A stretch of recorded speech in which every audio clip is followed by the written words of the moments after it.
3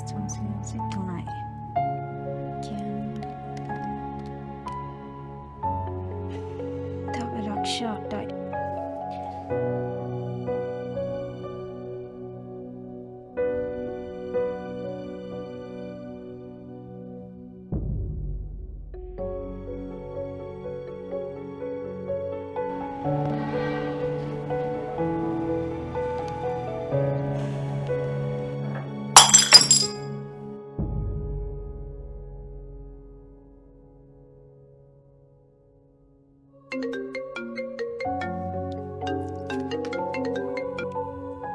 hello hello miss හදිසි සැත්කමකට මුදල් ආධාර කරන්න කියලා පත්තරේ දැන්වීමක් තිබ්බා.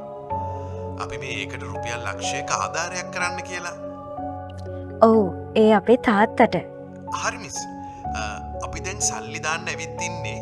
අපි සල්ලි දාපු ගමන් මිස්ටර් අංකයක් ගේ. ඒ අංකය අපිට කියන්න පුළුවන්? හරි ඔහොම ඉන්න මම බලලා කියන්නම්.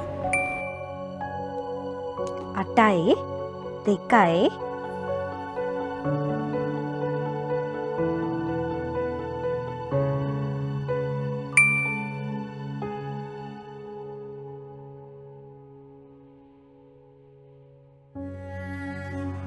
දෙයනේ මේ මිනිස්සු සල්ලි දානවා කියලා තිබ්බ සල්ලි ටිකත් අරගෙන නේද?